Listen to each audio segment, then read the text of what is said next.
hobby for more than a day, then you know how fast the sports card market moves. There are now more options than ever to buy, sell, and research your cards. One of the most frustrating hurdles in the hobby is the fees when selling your cards. You know, those other popular marketplaces, the ones with their average seller transaction fee of 10%, the ones that don't have the seller's interest in mind. Wait, what? Who would do that? Well, hold on to your horses.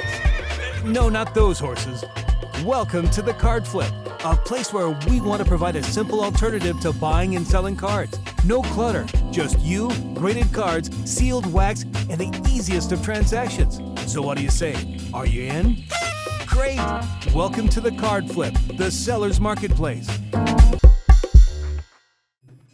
Hello and welcome to episode 8 of the Mint Condition. I am Joe, aka Bunch You Bets, alongside my esteemed colleagues and co-hosts Chamber and Dez. Chamber, how you doing, buddy? I am doing fantastic today. We got one of my maybe a guest I never thought we could have on this show, but it's happening. I'm pinching myself all day. But yeah, I've been pumped up since I woke up. So good day for me. You know, these shows that we do are allow us access to people that we never thought we would get to talk to, right? You know, like on our other show, we've roundaboutly had 2 presidential candidates on our show, and we talked to Darren Rovell, and now we're talking to Victor DiMattia from The Sandlot, which is one of my favorite all-time movies. I think yours as well, Chamber. And Des, does The Sandlot hold a place in your heart as it does ours? Oh, absolutely. Now, I may not have been around when it came out in theaters, unlike everyone else in this group. But no, I'm just kidding. I'm a huge fan of nostalgia anyways. And this movie we were talking about with Chamber is just such a classic for me. Watched it countless of times. So I'm so excited to get into this. And yeah, I'm excited.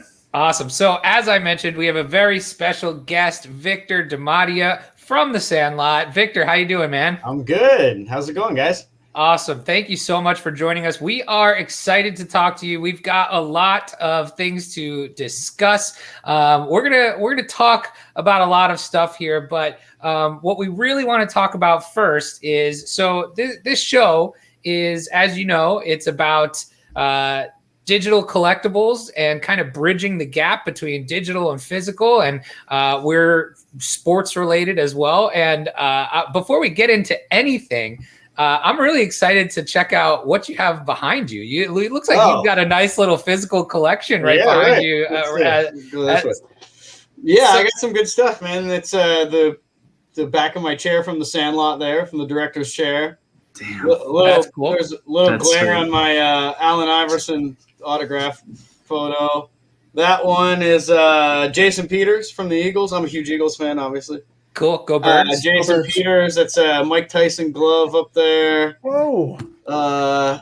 What else do I got? A bunch of stuff, man. Jason Kelsey from the Eagles. Nice. That one's pretty awesome.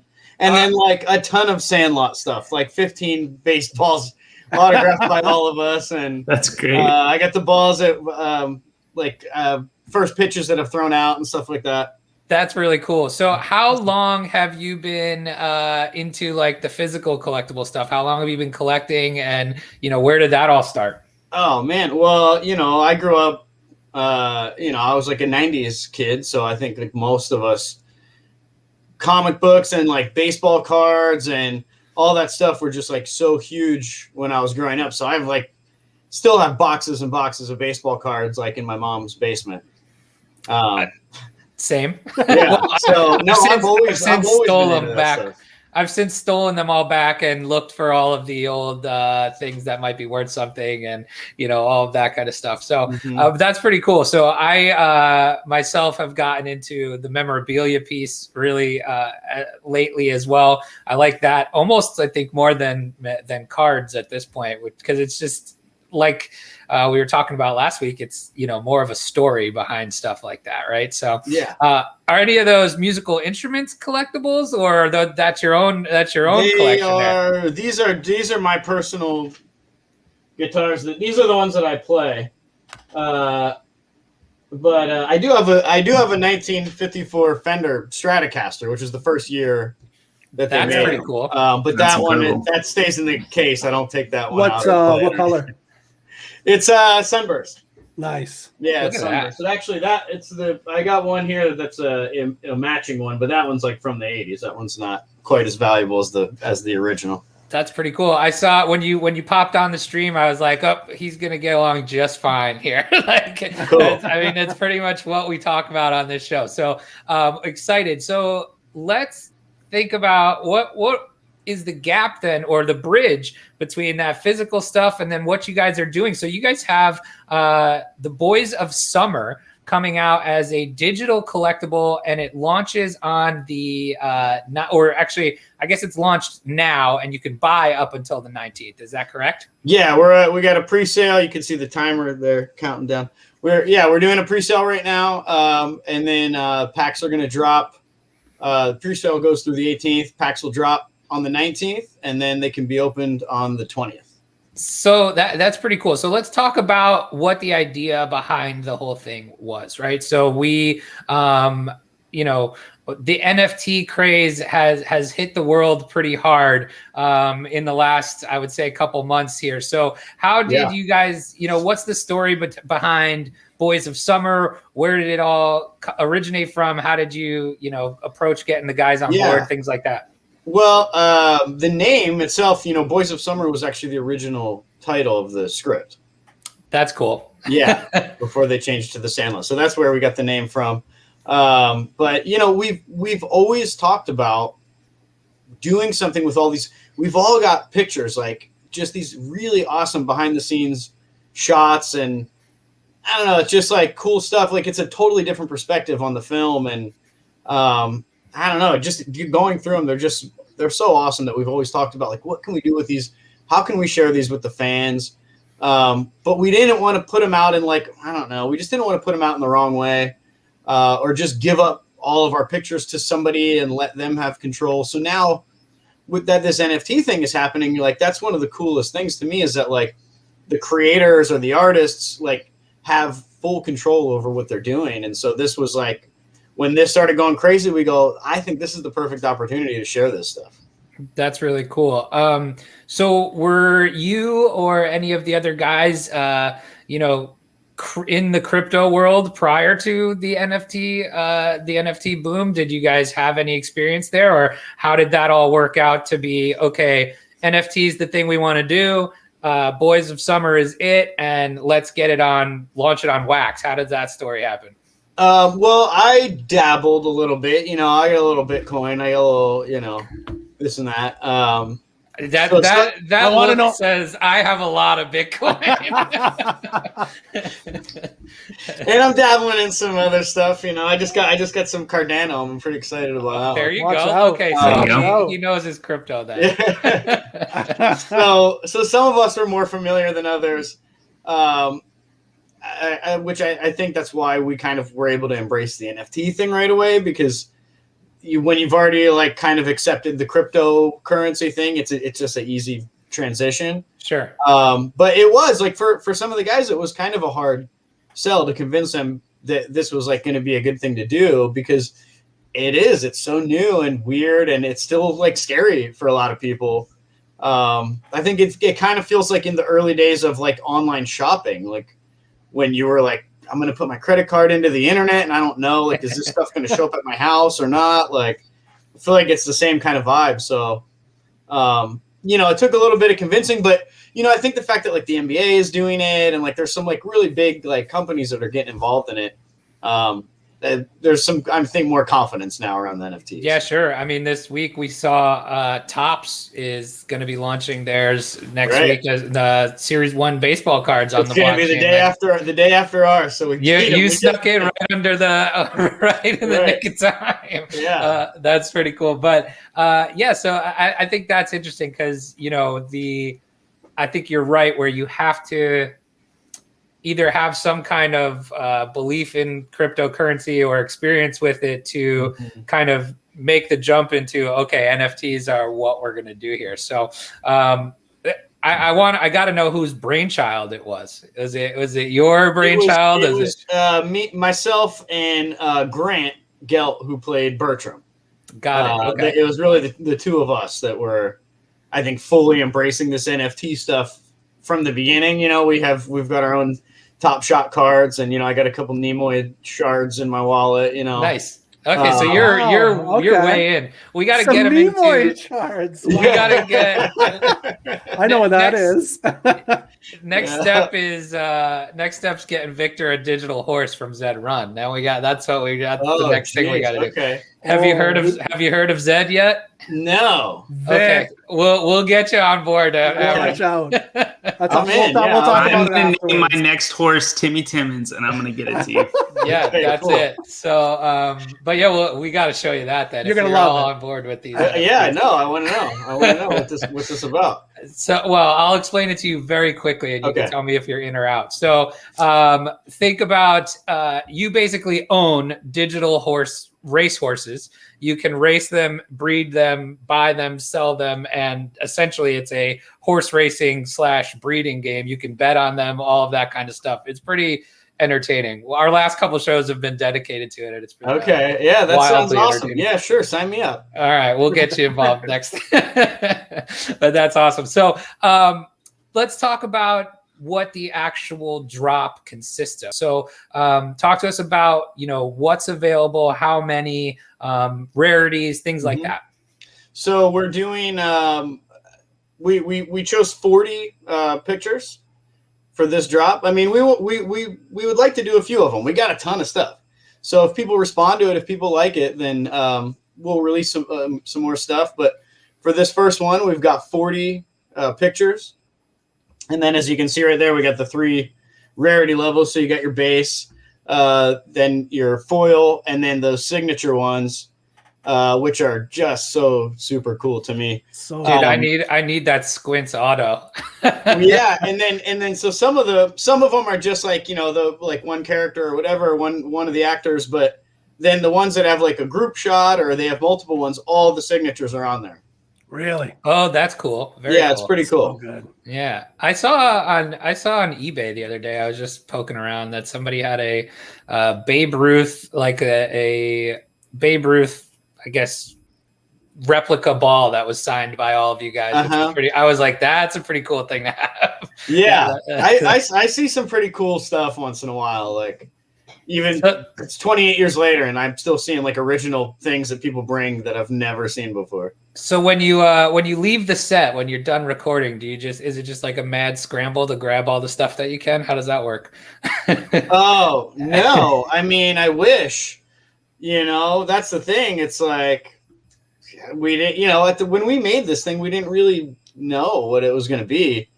I mean, luckily, all our parents were like taking pictures and stuff. But other than that, like, we didn't really think it was going to become this classic movie. It could have easily like another job. It could have easily been the next Little Giants. Right, exactly. I mean, come on, that's a good movie too. That's a great movie. It's a solid movie, but it's no Sandlot. That's very true. Absolutely. That's very true. So then there's 2 different types of packs here as well. So we right? you got your regular 5 card, $10 pack, and then for 25 we're doing the jumbo pack, which is 15 cards. Very cool. And how many total packs are there available? Oh wow, dude! I don't know. I don't know the answer to that. Okay. That's why I needed Grant here. I thought Grant was, he's That's the guy to okay. answer those kind of questions. That's okay. We'll just say there's 10 packs available, so you got to get it right away. There's only 5 left, so hurry up and get them now. So I want to know who did the art and the design of these, because I think they look pretty cool, especially those foil ones, the ones that are a little interactive. So how did you come up with those designs? They were this has really been labor of love for all of us involved. The 7 of us from the cast that have been doing this have put a lot into it, and especially myself and Grant. So Grant, his wife, actually, Melissa, did most of the design. Grant helped a little bit, so I'll give him some of the credit, but most of it actually goes to his wife. I mean, she did an incredible job with these. Yeah, they look really cool. Mhm. That's pretty awesome. So, and then, how did you guys decide, or what went into the decision to launch on wax specifically? Well, we were just kind of looking around at our options, and just with all the stuff that is already there on wax and everything else that's going to be coming to it, in the near future, we just felt like that was the place to be, Yeah. I mean, even just with like the Garbage Pail Kids and the Street Fighter 2 and all that stuff, it's like, For sure. we felt like we were in good company there. Chamber, how do you feel about that? Do you kind of feel, I mean, there's a lot of these NFT platforms that are popping up, and wax has kind of been around for, since we've the done beginning for years. We've done shows with the guys from Garbage Pail Kids when they first launched on our other show. So I feel like we've been talking about wax for a long time. Obviously with Top Shot, they came out with their own blockchain. Right. That's kind of their own thing, and I'm sure they'll have other projects on there. And then obviously Ethereum, I think a little bit of more of a barrier to entry, I think, for regular people that just want to collect some cards. But I think wax is probably one of the easier platforms to use. I mean, I'll help you out a little bit here, Vic, but I mean, just getting that wax wallet is pretty easy. If you have like a Facebook account, a Twitter account, Gmail, you can get a wax wallet. It's very easy to get. So much easier than like setting up a MetaMask on Ethereum, in my opinion. Yeah, thanks for the assist there. Yeah, no, I mean, because that's really been the biggest thing is kind of just getting that whole thing across of like, for the average person that doesn't really know a lot about the NFTs, they've heard about it, they're maybe interested in getting into it. It's really that first purchase. Like once you get your first set of cards or whatever it is, it's like, then it just becomes really easy and it makes sense. But yeah, it's like signing up for the wallet and what is this and just that whole process of getting everything logged in and connected. But then it's super easy after that. Yeah, it's very intuitive. I think so easy. Aaron Rovell could do it. Would you think? I mean, Chamber? You might insult a guest we just had on, Joe. Oh, this is on brand. This is very on brand, guys. But it's usually me doing it. So that's okay. Sorry, yeah, he gave us a shout out on our opening day, so I got nothing but love for Dan Rovell. No, yeah, we had him on last week, and he was. Oh, okay, all right. We had him on last week, and he was busting chops about how difficult it was to kind of get set up with MetaMask on Ethereum. So I think, to Chambers' point, wax is super easy to get involved with and interact with. I would say it's pretty on par with what what they're doing with Top Shot and that whole thing. I think it's that simple. So I mean, if you're, if you don't need help with your phone, like maybe some of our parents do, right? As long as you don't need help with your phone, you should be fine.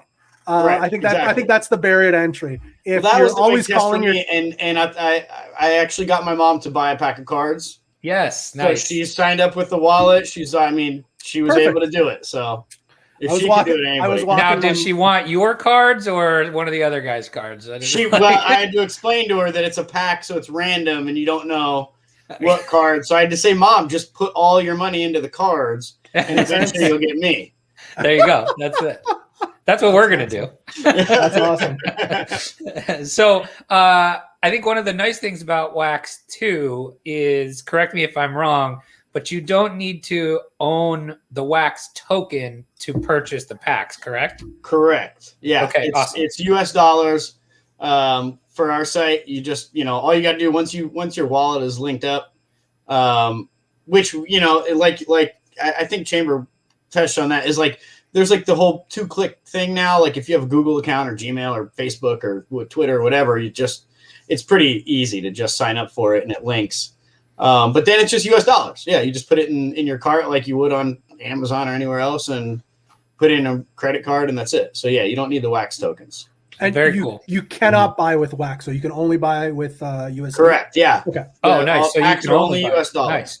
That's great. Very cool. So I think, you nailed it on the head, right? Where the ease of being able to purchase is so important to these type of projects, especially, I think, Des, tell me what you think here, but especially something like this where, the big draw is the nostalgia piece, right? And you may not be getting those crypto heads that are looking to buy this. It's people that love the movie, and that could be, anybody. So talk about that real quick for us. Yeah. So I come on the show every week and I preach utility, because I think these digital collectibles, I think they're at their best when they have utility behind them. And obviously collectibles speak to our nostalgic nature and everything like that. And I truly do believe Sandlot is in its own kind of tier of nostalgia, especially, amongst us guys, and just loving the classic movie. I think that 4th of July scene, I think that just sums up like summer for me in a nutshell. And like Ray Charles' American Beautiful playing in the background. I love it. See, and that's the stuff I get nostalgic about. And it's great.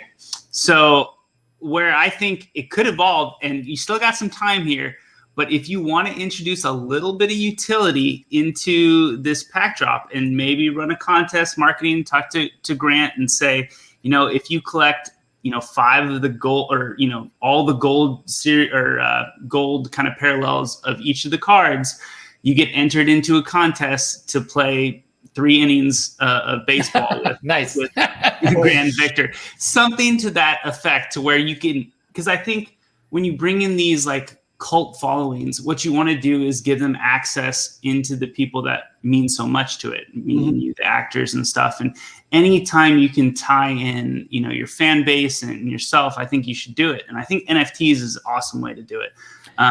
So just, brainstorming possible utility. We've actually been talking a lot about something very similar. So I think we're gonna incorporate something like that. That's very cool. I think I was going to ask, that was one of my next questions is, what are the long-term plans for you guys with this project? You had hinted a little bit before that, this might not be the only drop and things like that. So what are kind of your future plans? How do you see this project evolving past, 4 days, 10 hours, 31 minutes and 59 seconds from now?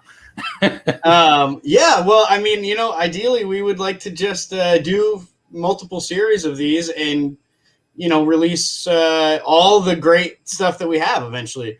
I mean, we have all the stuff from like the pool scene that we still have. All the stuff from like the chase scene, and I mean, there's just so many things because all of our parents were running around with cameras the whole time. So we have like hundreds and hundreds of pictures to choose from. So yeah, I mean, as long as people are interested in it, we'll keep putting out sets. Yeah, I think Des makes a good point too about what the NFT is capable of doing for something like this, right? Because there's such a huge nostalgic community behind it. It really gives you guys an opportunity to potentially reach the audience that you have in a way that you've never been able to do before. Like when you said earlier, once we saw NFT, that's kind of the way we wanted to go. And I think part of it is because of that, correct? Yeah, exactly. It gives you full control as a creator. You're able to like directly release things to the fans, directly interface with people. And I think that's what we were always looking for, because up until now, especially when you're dealing with physical stuff, it's like, there are so many other people that have to be involved that it just kind of puts a buffer between you and the fans.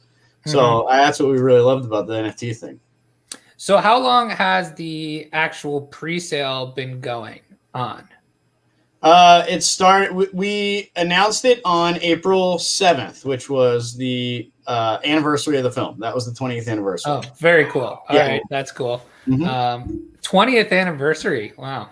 28th. 28th. I was going to say, it can't be 20th. I was like, 1993. Wait a second. Came out in 93, 28th. Yeah. No, I wish it was the 20th. It feels like very much like the 28th. But we did, a couple years ago, we had the 25th anniversary, and we did this huge nationwide tour of all the different MLB stadiums. It was amazing. And supposedly they've got something planned along those lines, maybe even bigger, for the 30th anniversary. So so there probably you seen a go. lot of us in like 2 years. Is the cast from Sandlot 2 going to be there, or just? I've never seen it. I wouldn't recognize them. I just found out that there was a Sandlot 2. Don't watch it. Don't watch it. Yeah, I've never seen it, to be honest. That means what anniversary are they celebrating? They're on their. I think it came out like 2020 or. Like the 5th or 6th anniversary, yeah, maybe. something like that. Dude, that's funny. But that's so cool though, right? So if I could see Dez's brain smoking when you said, "Oh, there was this huge MLB tour. We're going to be planning something big for the 30th anniversary." Mm-hmm. Like, imagine now if you can take these NFTs and say, "Hey, people who have collected or people who have owned these packs or these cards on this day." Unlocks access to blank, or whatever your 30th anniversary thing is. Like, that could be really, really cool. And I think that is very cool. I'm going to write that down right now. There you go. I'm stealing that from you. Des, we're making things happen over here. Thank you. Yeah, absolutely. Be the change you want to see in the world. That's it, I think. We're just coming up with these ideas so that we have some extra value when we go and collect these anyways. So that's exactly kind right. of filling our own pockets. Yeah, okay, right. There you go. I like that. Pumping our own bags. Exactly.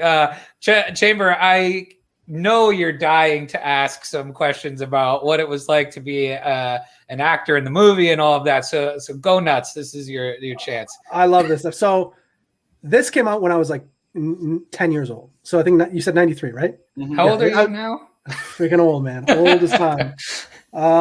28 years older than I was when I watched The Sandlot for the first time. I was playing Little League Baseball when this movie came. Like, I went to see it at the theaters. This was my movie for I don't know how long. So I was very excited. But I do have some questions.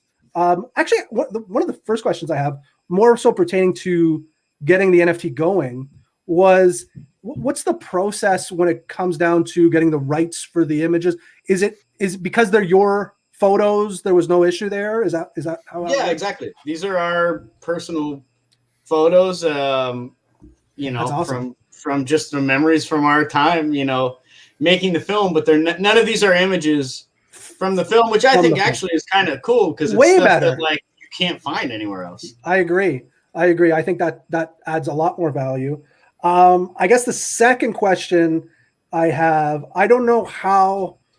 I guess when you test for a movie like this, when you're a kid, I don't know how many of these you were going to read for different movies. But I have to ask you, anytime I talk to somebody that had any sort of affiliation of movies in the 90s, Joe may know where I'm going with this. Des does not know where I'm going with this. But I strongly remember there being a movie. Come on. I have to ask him. This is a person that might have more information than I currently have. There was a movie in the 90s called Shazam with Sinbad.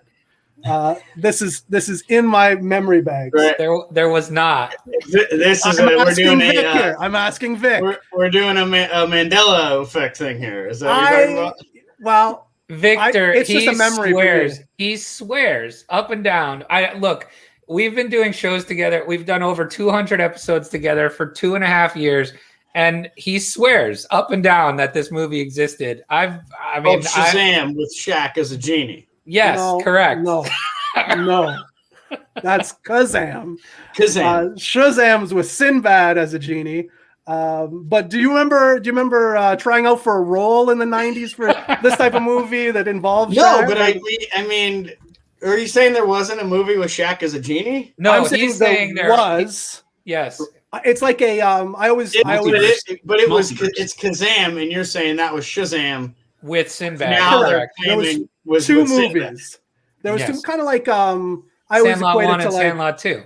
Exactly. No, not that at all. Right. More like Little Giants and Sandlot. You know what I mean? Where there was kids playing sports. Right. It was like a really hot, movie. I can't believe I'm telling you, it happened. I mean, you don't seem to be jumping on board right away. So I'm kind of leaning. For me, No, the big one for me was the Publishers Clearinghouse, Ed McMahon. You know that one?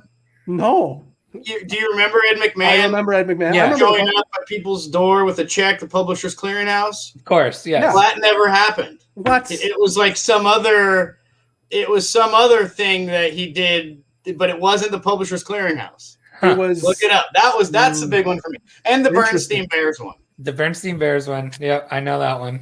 Yeah. Chamber doesn't buy into that one though as much. I mean, I can reason my way out of it, but my wife had asked me to name some Sinbad movies out of the blue, and I said this one. I said the genie one, and she's like, "Yeah, apparently that doesn't exist." I said, "Well, I just said it did." But Sinbad has confirmed that he was never in this movie. There's something going on. There's something I agree. happening. No, I agree with you, man. There's the dimensions are merging or something. Something's going on. That's true. That's true. That's how me and Des met. We're actually the same person from other Different dimensions. Yes, exactly. All right, continue on. That's all I need to ask. That's it. That was my. I needed to know. I have a Vic had inside information on this. I have a guilty pleasure question for a Cast of the Sandlot.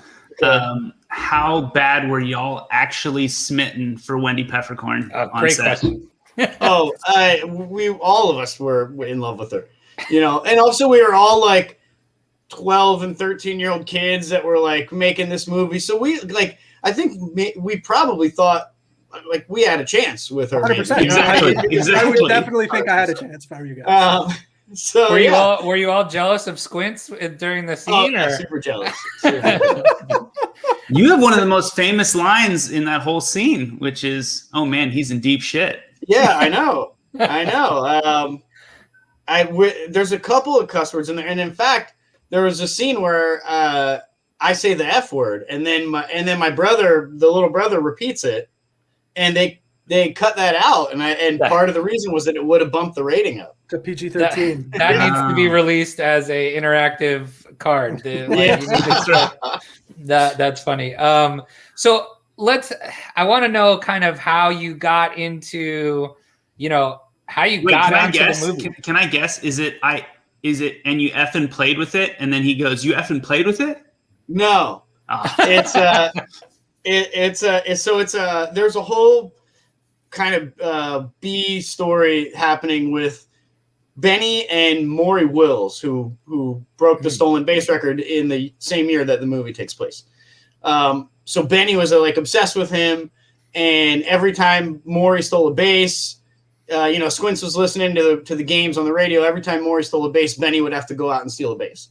And so then there's a scene where we all buy packs of baseball cards, and Benny opens his up, and every single card is Maury Wills.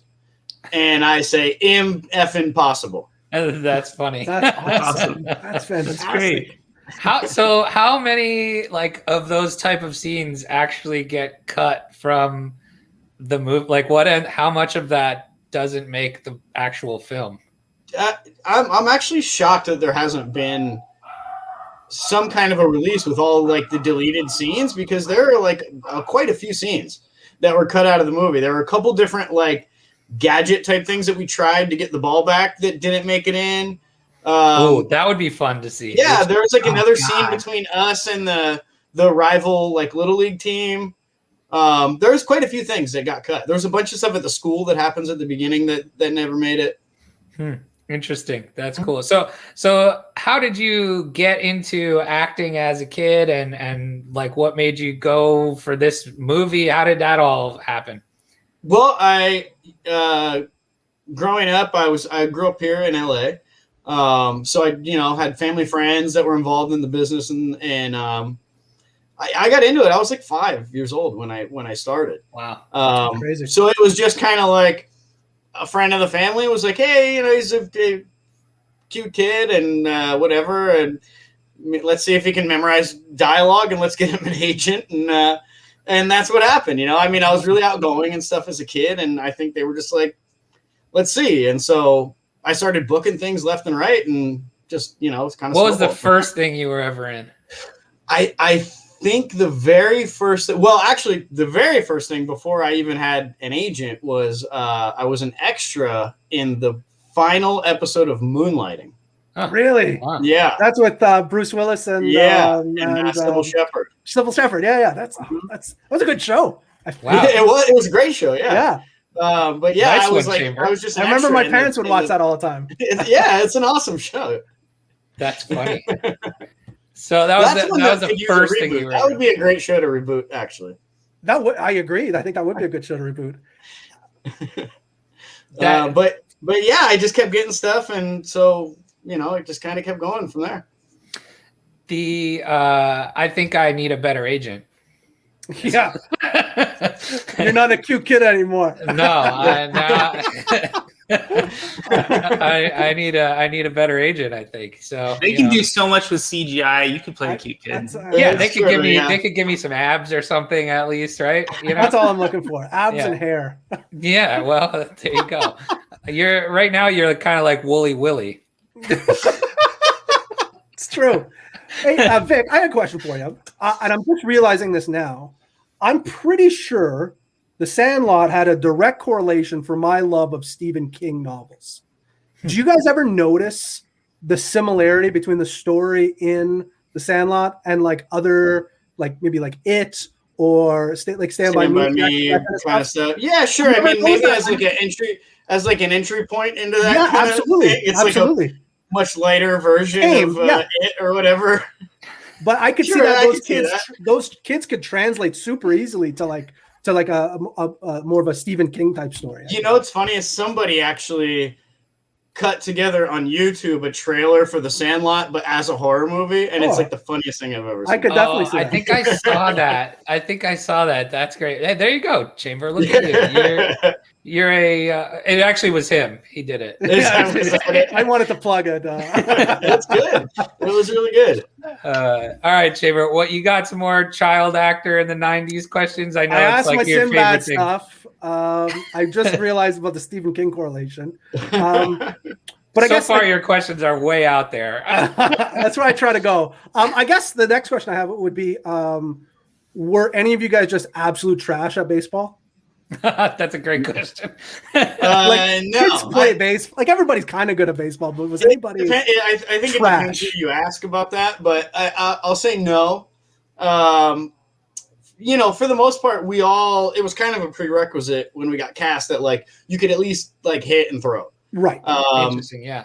And then after that, we did I want to say like 6 weeks or so. It was a really long process of rehearsals, and we would do like table reads, and we would rehearse the scenes during the early part of the day, and then we'd break for lunch, and then the whole second half of the day we'd go to a field and we'd all play baseball together. That's because awesome. They wanted us to look like kids that had been playing together as a team for so long. That makes sense. So we did almost like a baseball boot camp kind of thing ahead of the film. That's so cool. It's really cool to hear, like how that stuff happens. So when did you realize, like I heard this about, some other television shows that are now considered classics, but like you even mentioned it earlier, when you were originally doing this, you didn't know what it was going to turn into, right? You obviously couldn't have known it was going to be this cult classic. When did you guys finally know, like, oh, this is a bigger deal than maybe we all even thought it was? I think actually, like, on set, we all kind of, I think, had a feeling that this was going to be, like, a special movie. Obviously, we had no idea what it would turn into. But, I mean, I even remember reading the script with my dad right after I'd gotten cast. And we went through it, reading it together. And my dad just going, like, this is really good. But again, it's like you just never know what is going to happen afterwards. And for me, it was like, it wasn't like a huge success in the theaters. And I think it took a little while to really catch on anyway in popularity. So for me, it was like the 20th anniversary. It was the first time that like Fox reached out to us and tried to they brought us back to Salt Lake City where we filmed it, to the original Sandlot. And a couple like little kind of promotional things. And that's when we realized, because we would show up at a place and they'd go, yeah, we think there's going to be 1,000 people, maybe 1,500. And then like 15,000 people would show up. Really? Wow. And that's when we were like, wow, this I don't think any of us realized the impact that the film had until then. That's cool, because I think that's kind of what I was trying to get at with the question is like, as time goes on, it almost gets bigger, and it's bigger than it ever was when it was, around. And I think that's kind of what nostalgia does, right, Des? We keep going back to nostalgia, and I think that's a big piece of it. So I remember the first time I ever watched it, I was at somebody's birthday party, and we were like sleeping over their house, and that was the first time I ever watched it. I'll never forget it, and I don't know why. I had to watch it recently, actually, because my wife had never seen it, and so I had to show her The Sandlot, and we watched it, I don't know, maybe a month ago. So I was like, oh, this is perfect, let's do it. It's cool. So, and she hates sports, so like she was like, oh, I can't believe we're gonna watch this movie, and then she loved it. So well, I mean, that's the thing, it's not really like, I wouldn't call it a baseball movie. Like, it's really about the friendship and about all the other stuff, and baseball is kind of the backdrop. Yeah, I totally agree. It's definitely not the Mighty Ducks, Right? It's It's way better. I don't know if I can make make my wife watch the Mighty Ducks, but she definitely loves the Sandlot. I can't watch the remake on Disney Plus right now. I'll tell you that. I'm gonna try. Living in Canada, I mean, we have to watch the Mighty Ducks. I mean, that's Isn't I'm that actually interested. I mean, I'll check it out. I haven't watched it yet either, but I mean, I'm curious. Emilio's in it. Emilio right. is. Chamber, now we have interviewed young Charlie from the Mighty Ducks and Victor from when we had Brock Pierce on our other show. That was so we've now hit both of those movies. So what's next? Well, the sky's the limit for us now. But so let's just circle back as we wrap up. So let's just so one more time, what's the website people can find this on? We're pulling it up here, but what is the actual web address? It's boysofsummer.cards. Boysofsummer.cards. Okay. It'll be in the show notes too for anybody that wants to check that out. Cool. All the links will be in there, so you can check this out. And now, again, in case you forgot at the beginning, so the pre-sale is going on now. You can buy up until the 19th, correct? And then they open on the 20th. Goes through the 18th, and then packs drop on the 19th. Is that because when the pre-sale stops, that's when you kind of mint them all? Is that what happens? Well, they'll be minted as they're opened, as the packs are open. So packs will drop on the 19th. That's why it's like at midnight then on the 20th is like when they can be open, so everybody can go try to open them all at once and see who gets the lower serial numbers. That's always the fun, right? That's the fun part, right? It's the race to open the packs. It's the new toy in the box of cereal. It's now the new serial number in the pack, the low serial number in the pack, I think. Yeah. So awesome. And then I don't know if we touched on this, but what are the two price points that people can expect when they see this on wax? So the two packs, we got the 5-card pack for 10. That's your standard. And then we got the jumbo pack of 15 cards, and that's for 25. Awesome. Cool. Yeah, and it's all US dollars, no wax required. No wax required. Very easy to sign up on Wax. You can do it with a Google account. I think even a Facebook account, your Discord, your Twitter, your Reddit account. Just about anything, yeah. And look, Tops and Funko and everybody else are coming to Wax, so it's going to be a thing. Might as well get your Wax wallet now. Heck yeah. And Chamber, what is the so once they're there, if they wanted to buy, sell, and trade these, what is the site that they can do that on? I'm assuming Atomic Hub. Yes, I think that's it. Yes. Right. Okay, so that's Atomic Hub that people can go to then trade, buy, sell, all of that other great That's right. stuff. So you can get that signature level Squints card that you got to have. I'm definitely going to have that. Yeah. I got to have all of them, I think. Especially if we're going to get some access to the 30th anniversary now. So, all right. Well, that's awesome. So as we wrap up here, Des, you got any last questions, comments, or anything? No, I just want to say thank you for hopping on, Victor. Like I said, I think for almost everyone who probably will listen to this, Sandlot has meant so much. So I know you guys probably felt that energy on the set, and thankful. Thanks for having me, guys. You guys are awesome, man. This has been fun. Good. I'm glad you had a good time. Chamber, any weird other questions you want to ask? I weirded up Vic enough. That's all right. Hey, you got my email address, so if you think of anything, just shoot me the question. I will. Hey Vic, it's Chamber. What size shoe does Benny the Jet whatever, wear? man. Whatever you want to know, just email me. Hey, where can we find? Are you on Twitter or Instagram? Yeah, you can find me on Instagram at Victor DiMattia. I'm on Twitter. I'm on Facebook. I'm on all that. Just look for Victor DiMattia. We'll have links so you guys can follow Vic on Twitter, on Instagram, all that fun stuff. We'll also have links for Wax Web Wallets and Atomic Hub as well. So you'll be able to find everything right on there. Sweet. Cool. Yeah. Very awesome. So, Victor, thank you so much for joining us. We're looking forward to the pack drop. We're looking forward to see how this project, evolves in the future, and how we can stay in touch with the Sandlot going forward. So, appreciate your time, man, and good luck with everything. Thanks a lot, guys. That was awesome. Awesome. And then until next time, stay mint.